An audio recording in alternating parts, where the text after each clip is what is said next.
You can call me Pao. I'm from March 2019 black belt class. I think we're wave 5 or wave 4.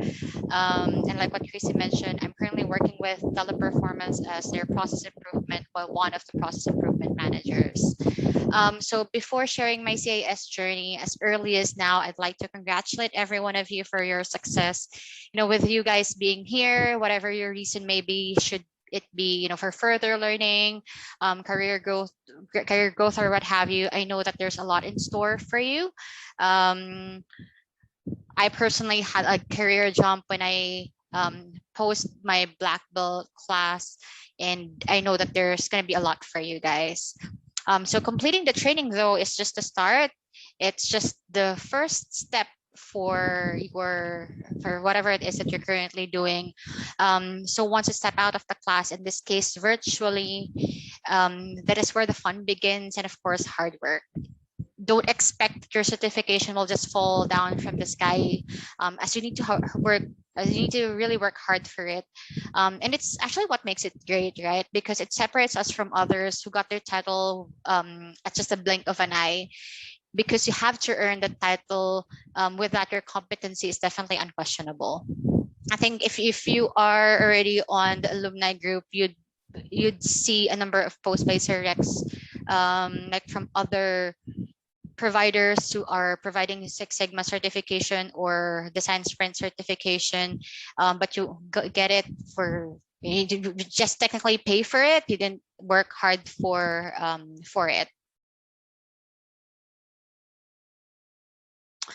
So about my CIS journey and project, the account that I'm supporting has a knowledge-based tool. So it's an internal tool that we have developed. To simply put it, it's the Bible for their product, processes, and procedures. So the tool, it being the knowledge base and sole resource for everything about the company, it needs to be very accurate.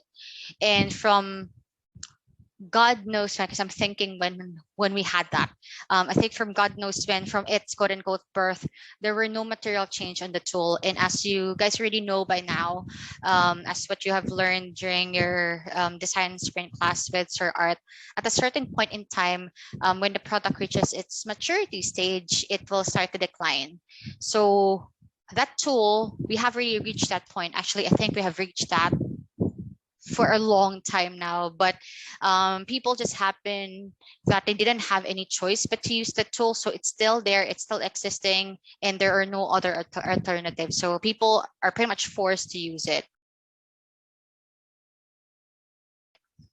So like what I've mentioned, considering this tool is the Bible and the source of knowledge, it has to be accurate, and it's not always the case for us. There are a number of mismatching information, missing processes, incorrect information. Well, if there's any information at all for a specific item, there's a number of broken links, broken images, and all of the things that you can think of that can go wrong for a knowledge-based tool. I think that's present for what we currently have or what we had. And the complexity of how to use the tool is just outrageous. I often, like every time that I use the tool, I am just overwhelmed and shocked on how people use it, because it's just quite complex. I always say that you have to be a genius to use the tool, because it's just like extremely complex. I cannot just put a word to it, but it's just outrageous. So instead of you finding out information about what you need and how like pretty much what you need to assist a customer or what have you, you'll end up getting more confused. More often than not, people choose not to use it and just ask support from their supervisor, or just go back to what they use their stock knowledge from their training days from years back, and this often causes agent error. So for when we started the project, of course, we had to create a business case. So we look at all of the potential ways and all of that this specific tool or the specific improvement can address. We have observed, because of the tool, there's an increase in processing or handling time, and it caused numerous agent errors resulting to revenue loss. And just by looking at the numbers, it was really shocking, considering that, like what I've mentioned, I can't remember for how long we had that. So the accumulated amount of how much we lost because the tool is, not necessarily useful anymore is just outstanding. So there's a need for the design sprint because we already reached the point of maturity and it's causing a lot of issues and errors. Extremely grateful to Six Sigma PH, like what Sir Rex said and what Danielle have mentioned. Being in process improvement or in a process management role, you have to have a diverse set of skill set. A number of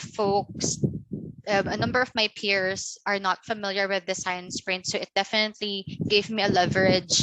Most of them are familiar with the concept and methodology of Six Sigma, but nothing about innovation, agile, or Scrum, or those things. So it definitely gave me a leverage on conducting this this project. And because I'd say that, well, because Sir Art is there, always there to help me answer, and he's always answering all of my questions, providing me tips and guidance. This project came to fruition with, I say, a lot of ease than what I was expecting. And aside from the mentorship that I got from everyone, and comparing this to other providers, because I've attended other seminars and training as well for DS and design thinking, it's just very different because it's not just about the concept and methodology, but the approach of it is very holistic because they guided us on how to actually facilitate it and how to operationalize it. So that makes it very different. And I always say this to everyone: keep it professional, nothing personal. If you receive a feedback, just take it as a feedback. Don't put colors to it. Don't put other stories to it. Take it professionally. And if your goal is clear, everything will fall into place. So just keep that always as your core while doing your project. And tips for you all who are planning to do design sprint project: the biggest roadblock for your success, most often than not, is not bandwidth issue, nor resource issue, nor stakeholders buy-in, or any of that long list that can go wrong with a project. But most often than not, the biggest roadblock is yourself. You always have to have a clear vision of what you want to achieve and how you plan on achieving it and doing it. And most importantly, always put action on it, because you can have, and you may have the best plan in the world, like all of it are in your brain, like everything is into colors, it's all good and great, but if you don't take action, it's just simply a dream. So again, take action. That's the biggest one. And something that worked for me: write a detailed step-by-step process or guide or step plan on how you want to achieve your goal, in this case, your project. Include a very detailed timeline for completion, who to work with per phase, what you should do, the resources that you need, and all of those things. And put it down, like write it down. It should be something that's visible. Don't just put it in your head. Don't just draw it into your head, because if it's just in your head, it's just a concept, right? So make it tangible. What worked for me is putting it on, I have project management file. It's an Excel sheet. So I put it there in a very detailed format. So I personalize and customize all of the Gantt charts. So I have everything there. Need for resource, materials, tools, when, how, and all of those things. Everything detailed, everything written down. And lastly, last on my tips and all of that, don't let worry and fear and uncertainty hold you back from reaching your full potential and your dream. Do it because you can, and believe in yourself. And it was dreadful because, like what I've mentioned, I did attend other training and seminar. It is design thinking back then. So concept and methodology I am familiar with, but facilitating and actually running it are the total different things, right? So I can like facilitate, I'd say I can facilitate a training because I know that the concept and all of that, but the operationalization of it, that's very different. So before design sprint, um, everything is just context, if that's making sense. So everything is just concept to me. So after design sprint, because I know how to use it, how to leverage on the tools and all of that, that what made it different, because it's a lot easier for me. So run design thinking before, there's like possibly like hundreds of iterations, and the project timeline stretch out for longest period of time. I think it ran for like 1-2 years, I'm not exaggerating, but it really ran from that time. And the reason for which is after a specific iteration, oh, there's something wrong with it. Oh, there's something wrong with it after the second one, after the third one, after the fourth one. So it's just a never ending project. But after design sprint, running design sprint, because you are very strategic and you consider pretty much everything on what can go wrong, what should be the case. It was like what I mentioned earlier, it was very smooth in comparison to what I was expecting.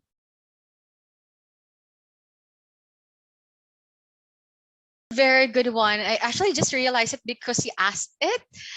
And there was really a great, like very big change, because like what I've mentioned, being process improvement manager, most often than not, the expectation with us is just knowledge on Six Sigma, Kaizen, pretty much those things, right? They were not expecting that I have strong, I'd say, background on innovation. And just for the folks, I moved to Teleperformance 2 years ago.